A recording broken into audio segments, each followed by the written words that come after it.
Physician हूँ और सोलापुर में अश्विनी हॉस्पिटल अश्विनी सहकारी रुग्णालय में मैं कंसल्टेंट हूँ और बेगमपेट और मेरा खुद का क्लिनिक है।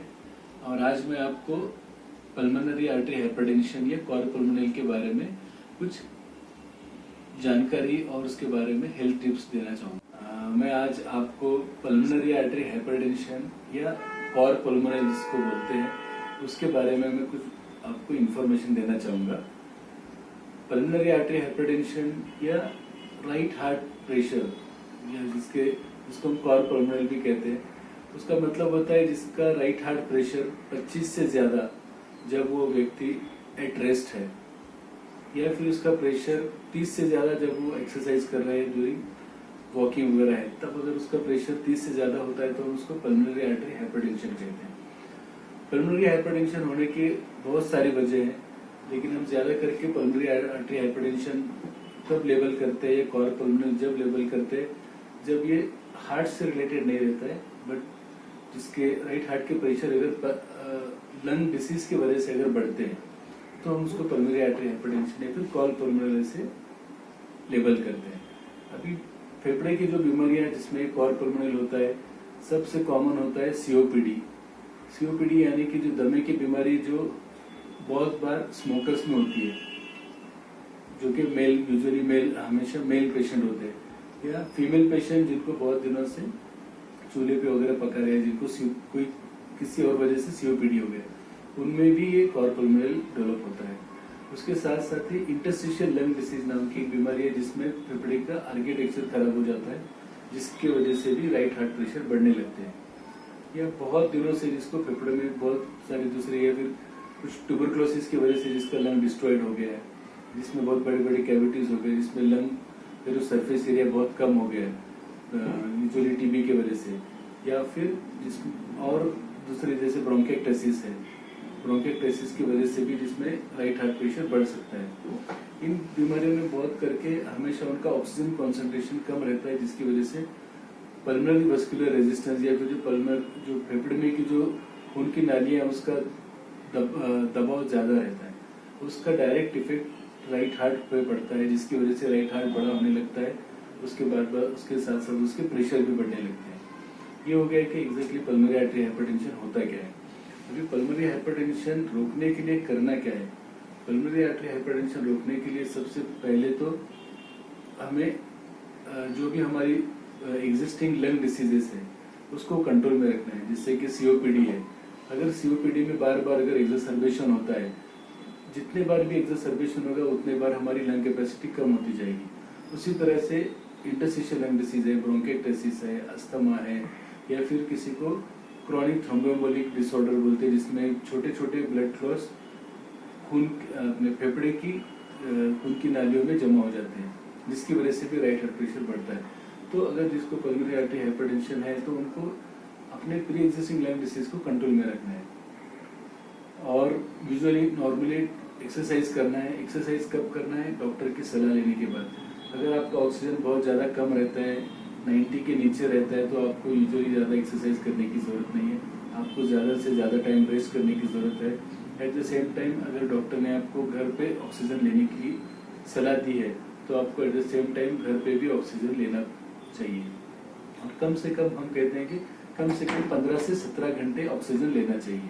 तो जिन लोगों को डॉक्टर ने घर पे ऑक्सीजन लेने की सलाह दी है उनको कम से कम 15 से 17 घंटे घर पे ऑक्सीजन लगाना जरूरी है, तब जाके हार्ट के प्रेशर कंट्रोल होने के चांसेस रहते हैं। उसके साथ साथ डॉक्टर ने जो भी मेडिसिन प्रिस्क्राइब किए हैं, भले वो सीओपीडी के लिए हो या फिर खास करके पल्मोनरी आर्टरी हाइपरटेंशन के हो, वो रोज बराबर टाइम पे लेना चाहिए।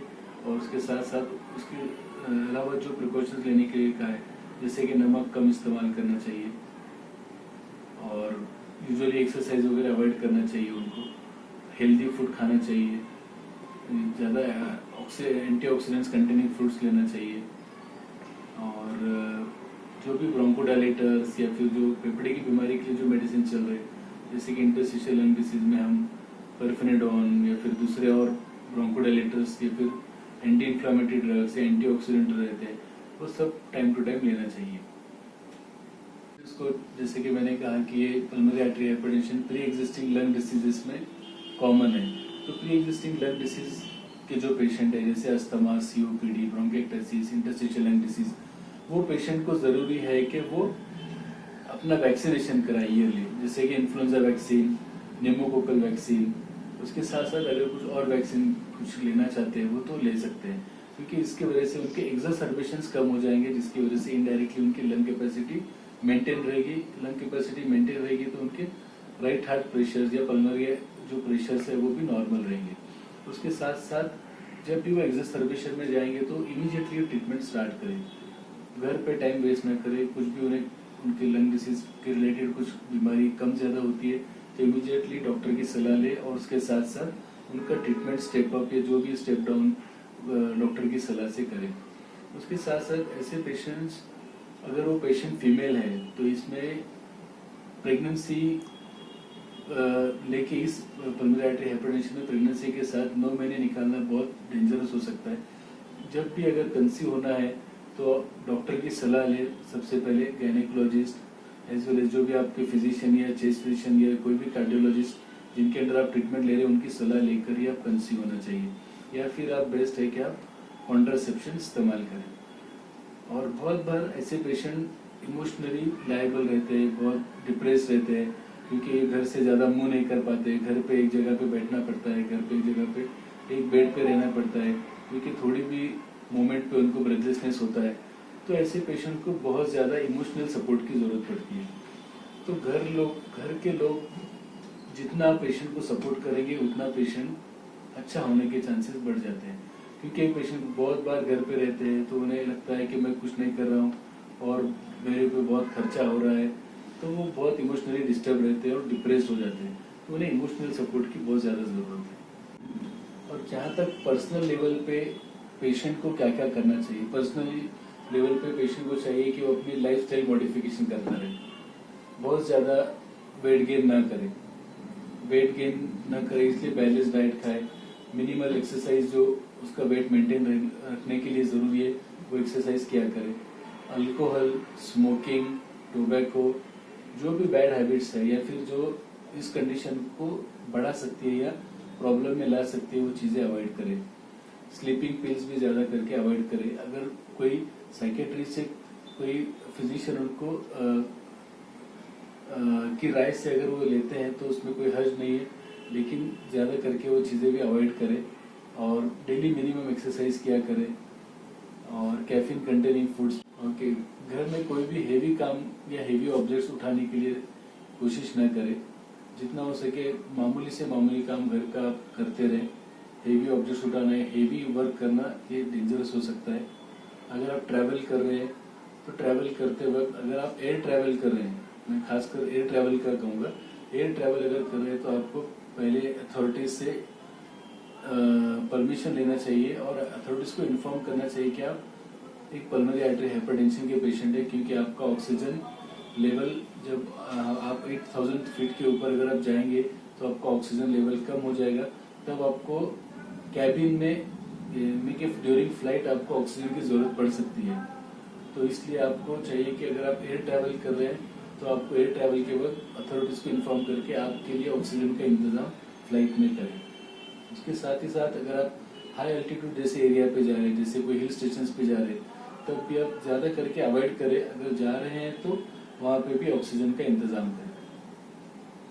आखिर में मैं पेशेंट और पेशेंट के घर के मेंबर के लिए एक सलाह दूंगा कि पेशेंट खुद अपना ख्याल रखे, उसके साथ साथ घर वाले उसका ख्याल रखने में मदद करें। मदद रखने के लिए ज़रूरी है कि उसकी मेडिसिन उसको वक्त पे मिले, क्योंकि मेडिसिन बहुत बार महंगी होती है। तो पेशेंट समटाइम्स वो चाहेगा कि अवॉइड करे, बट उसके घर वालों की जिम्मेदारी है कि वो दवाई उसको रोज़ का रोज़ मिले। और जो भी मैंने सलाह दी है उसका आप ज़्यादा से ज़्यादा इस्तेमाल करके अपने आप को हेल्दी रखने की कोशिश करें। ज़्यादा करके सीरियस ऐसी हालत में ना हो कि आपको हर बार एडमिट होने की ज़रूरत पड़े। आपके कोई भी सिम्टम्स, माइनर सिम्टम्स भी आपको ऐसा लगता है कि मेरी बीमारी में कुछ बढ़ोतरी लग रही है, तब इमीडिएटली डॉक्टर की सलाह ले और उसको कंट्रोल में करें। तो आपका pulmonary artery hypertension pressure control में रहेगा, और उसके साथ साथ आपका लाइफ स्पैन भी ऑटोमेटिकली बढ़ जाएगा।